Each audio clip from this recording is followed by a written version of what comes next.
Madam Chairwoman, delegates, I accept your nomination for President of the United States.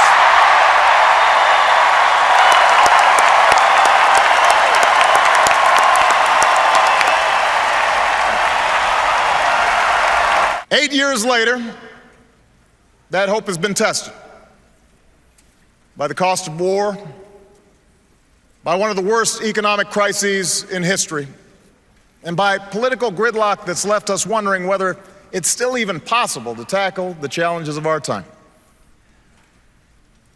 I know campaigns can seem small, even silly sometimes. Trivial things become big distractions. Serious issues become sound bites.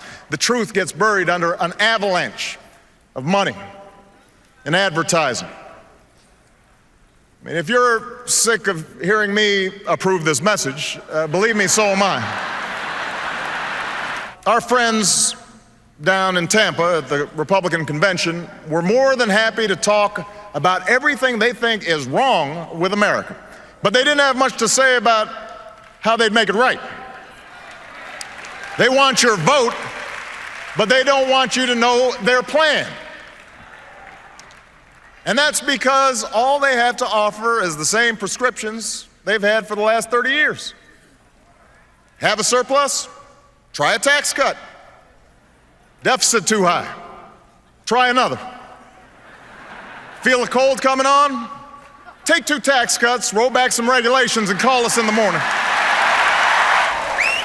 Now, I won't pretend the path I'm offering is quick or easy. I never have. You didn't elect me to tell you what you wanted to hear. You elected me to tell you the truth. Our problems can be solved. Our challenges can be met. The path we offer may be harder, but it leads to a better place. And I'm asking you to choose that future. I'm asking you to rally around a set of goals for your country. Goals in manufacturing, energy, education, national security, and the deficit. Real, achievable plans that will lead to new jobs, more opportunity, and rebuild this economy on a stronger foundation. That's what we can do in the next 4 years, and that is why I am running for a second term as President of the United States. In a world of new threats and new challenges, you can choose leadership that has been tested and proven. 4 years ago, I promised to end the war in Iraq. We did. I promised to refocus on the terrorists who actually attacked us on 9/11, and we have. We've blunted the Taliban's momentum in Afghanistan, and in 2014, our longest war will be over. A new tower rises above the New York skyline. Al-Qaeda is on the path to defeat, and Osama bin Laden is dead.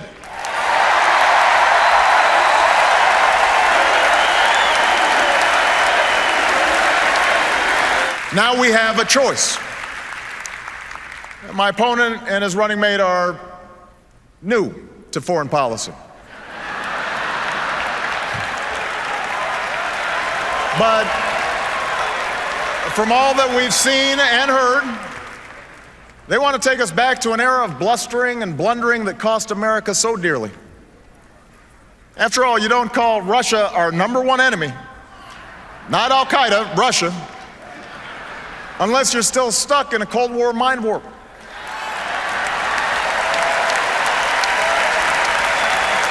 You might not be ready for diplomacy with Beijing if you can't visit the Olympics without insulting our closest ally.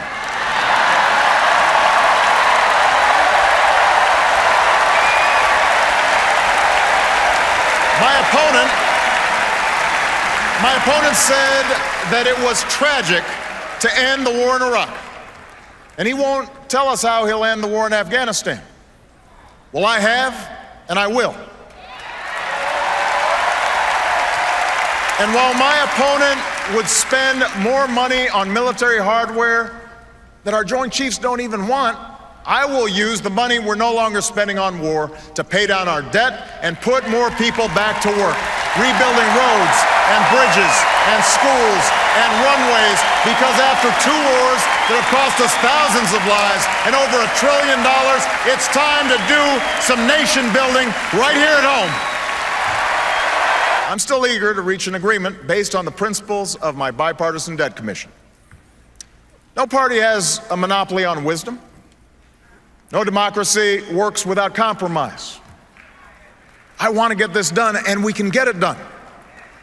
But when Governor Romney and his friends in Congress tell us we can somehow lower our deficits by spending trillions more on new tax breaks for the wealthy, well, what Bill Clinton call it?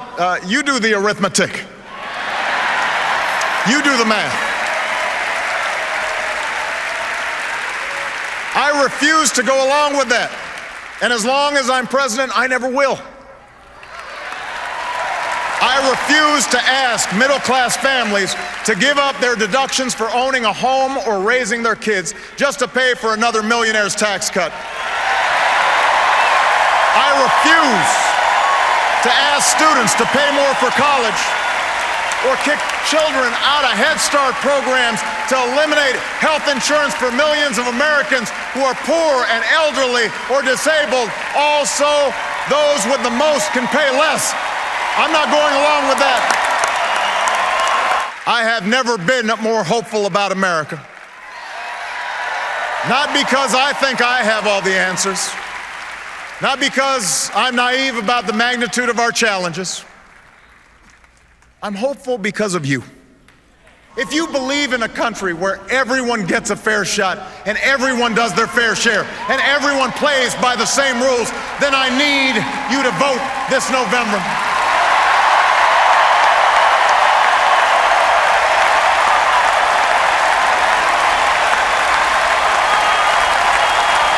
America, I never said this journey would be easy, and I won't promise that now.